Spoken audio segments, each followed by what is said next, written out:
wow. That is interesting. See the little chunks that just came down? The little dots? Pick up bacteria, it's time to work!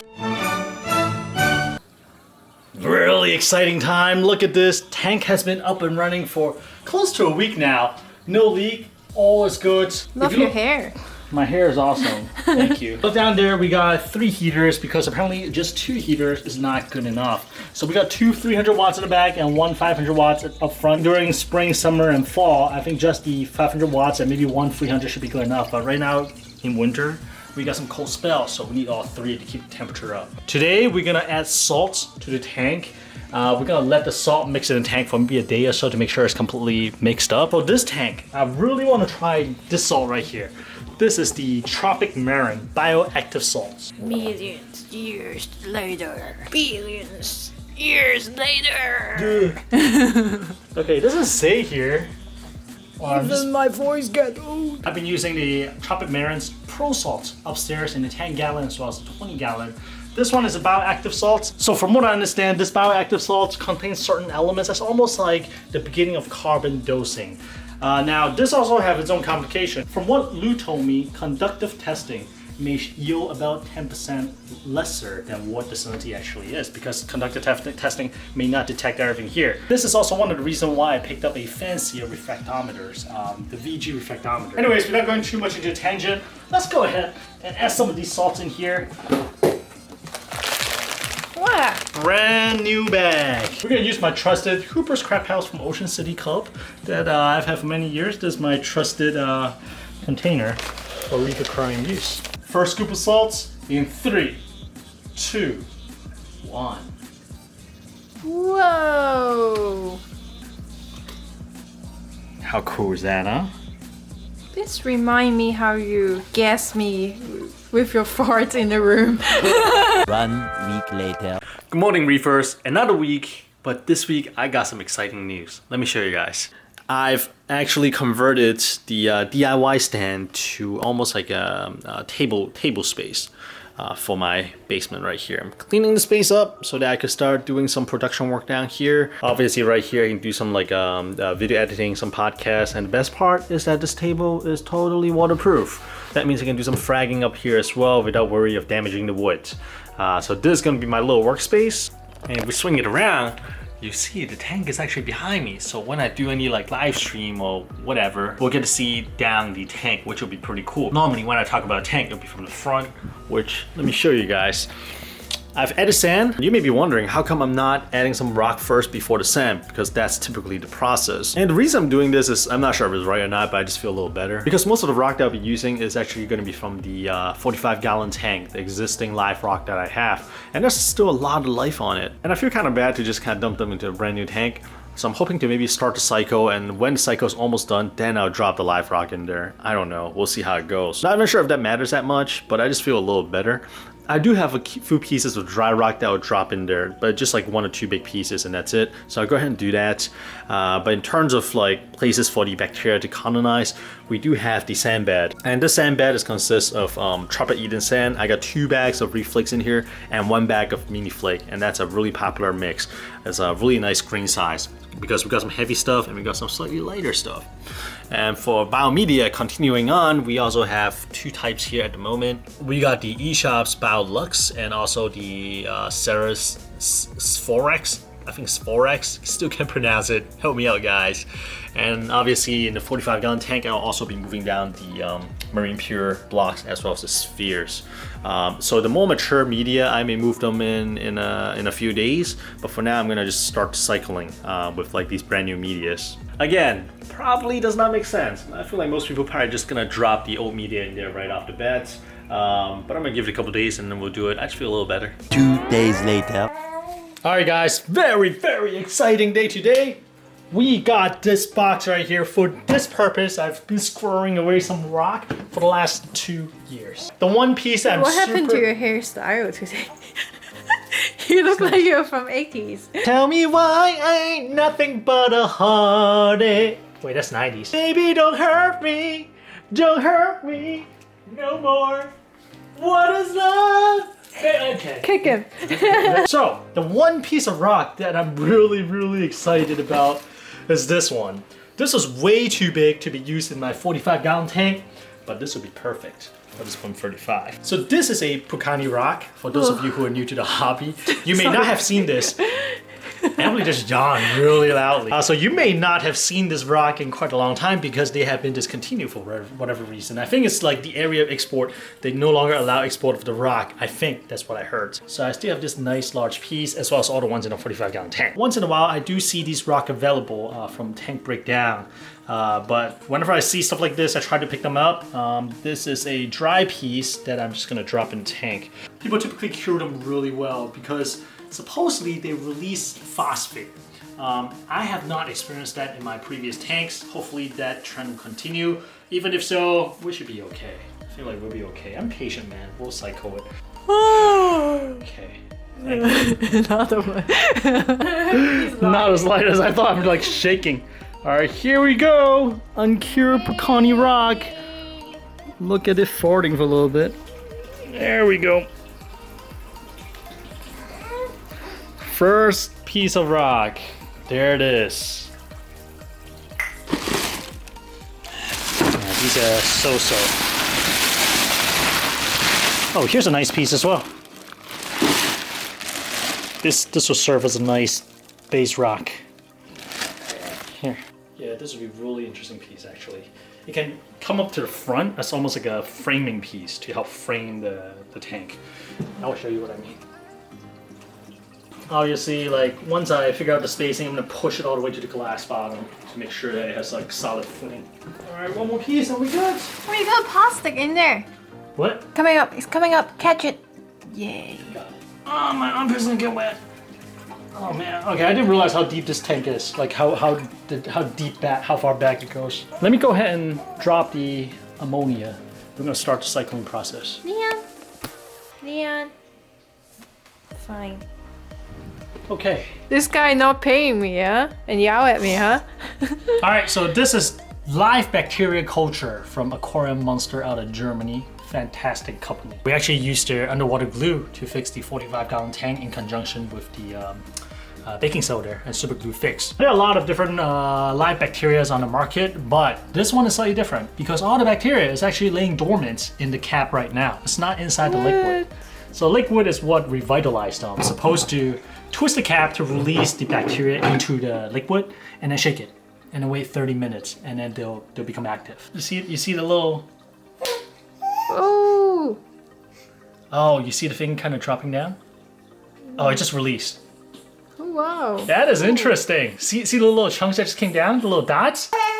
Pick up bacteria, it's time to work! See where the cap busted open? Yeah. And all the bacteria fell in. Turn. Yep. That is cool. The next part of this deal, while we're waiting for the bacteria to come to wake up, it's ammonia. So we have the bacteria, but they need something to eat, right? And these kind of bacteria, at least the type of bacteria we want, is the one that breaks down ammonia, and that's what we're doing here. And that's the whole thing about cycling. We'll dose bacteria into the tank. There are many different ways of dosing ammonia. Traditionally, people use like a big piece of like this prawn, this like big shrimp from seafood supermarket, uncooked one. They just drop into the tank, it's gonna rot. In like 3 or 4 days, it's gonna start stinking. That's when you pour it out. But because of that decomposition, you have a lot of ammonia in the water, which feeds bacteria. That's what they thrive off of. Now, shrimp is too stinky. So some people use fish, like live fish, usually damsels because it's a little bit hardier. But that is not the kindest thing to do to a fish, simply because the environment is not great. The gill's gonna get burned and stuff like that by the ammonia and nitrite. Nitrite is pretty deadly to fish. A lot of people in recent days started using something called like ammonia chloride or liquid ammonia to do a fishless cycle. And Dr. Tim's is kind of like the go-to brand for a lot of these like products, especially for to start cycling, whether it's bacteria or whether it's ammonia. And in my experience, the aluminum chloride from Dr. Tim's has worked really well, or Dr. Tim's one and only.